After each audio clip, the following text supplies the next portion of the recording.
আসসালামু আলাইকুম, কেমন আছেন সবাই? সবাইকে জুম্মা মোবারক। আর জুম্মার দিন মানে একটু স্পেশাল খাওয়া দাওয়া, তাই আমাদের পছন্দের চিকেন রোস্ট করে নিয়েছিলাম আজকে। আর চিকেন রোস্টটা আমি কিভাবে করি সেটাই আপনাদের সঙ্গে শেয়ার করব। আমি চিকেনটা ভাজার সময় কিন্তু কোনো মশলা ব্যবহার করি না, জাস্ট লবণ দিয়েই চিকেনটা ভেজে নিই। চিকেন ভাজা তেলের মধ্যে আমি গোটা গরম মশলা আর ব্লেন্ড করা কিছু মশলা দিয়ে দিলাম। এই মশলার মধ্যে আদা, রসুন, পেঁয়াজ আর দিয়েছিলাম কিছু কিশমিশ।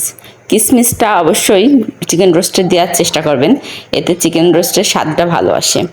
তারপরে দিয়ে দিচ্ছি সামান্য লবণ, জিরার গুঁড়া, ধনিয়ার গুঁড়া আর দিয়ে দেবো লাল মরিচের গুঁড়া। এবার আমি মশলাটা খুব সুন্দর করে কষিয়ে নেব। আর একটা উপকরণ মিশাতে হবে, সেটা হচ্ছে টক দই। অনেক সময় ঘরে টক দই না থাকলে আমি দুধের সঙ্গে এক চিল লেবুর রস দিয়ে দিই, এটাও টক দইয়ের কাজ করে।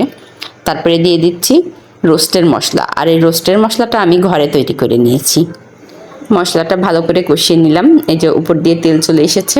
এবার আমি ভেজে রাখা চিকেনগুলো দিয়ে দিচ্ছি। চিকেনটাকে আমি মশলার সঙ্গে ভালো করে কষিয়ে নেব। তারপরে আপুরা বলেন আপনারা কিভাবে চিকেন রোস্ট তৈরি করেন, মানে আমার থেকে যদি ব্যতিক্রম হয় তাহলে কমেন্টে অবশ্যই জানিয়ে যাবেন। আসলে এক একজনের রান্নার ধরন এক এক রকম, আমি সবসময় এভাবেই রান্না করে থাকি। আর রোস্টে অবশ্যই পানি ব্যবহার করব না, পানির পরিবর্তে দুধ দিয়ে দিলাম। আর দুধটা আগে থেকেই জাল করে রেখেছিলাম।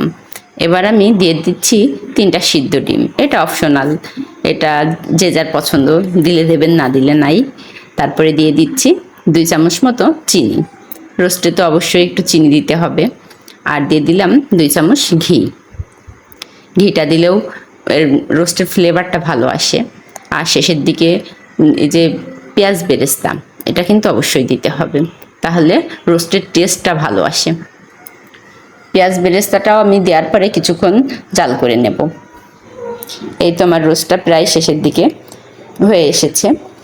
আর রোস্টের সঙ্গে তো অবশ্যই পোলাও মাস্ট বি লাগবেই, আসলে রোস্টটা পোলাওয়ের সঙ্গেই যায় বেশি। আর আমি সাথে কিছু বেগুন ভেজে নিয়েছিলাম, তাছাড়া তেমন কিছুই আর করিনি। আর পোলাওয়ের সাথে বেগুন ভাজিটাও বেশ মজা লাগে। এই যে আমার পোলাও রান্নাটাও কমপ্লিট হয়ে গেছে। এবার আমি পোলাওটা একটু নেড়ে দেব, নেড়ে আবার দমে দিয়ে রাখবো। সাদা পোলাও আর সাথে রোস্ট, এই খাবারটা আমার ছোট্ট মেয়েটার খুব পছন্দ। ওর পছন্দ বলেই মাঝে মধ্যে আমি এটা করে দিই। আর শুধু যে ওর পছন্দ তা নাই, আমরাও পছন্দ করি। আর স্পেশালি শুক্রবারে হাজব্যান্ডের অফিস বন্ধ থাকে, তাই একটু ভালো কিছু রান্না করে সামনে দিতে পারলে নিজেরও ভালো লাগে। তো ভিডিওটা শেষ পর্যন্ত যারা দেখেছেন সবাইকে অনেক ধন্যবাদ। আর সবাই ভালো থাকবেন, সুস্থ থাকবেন।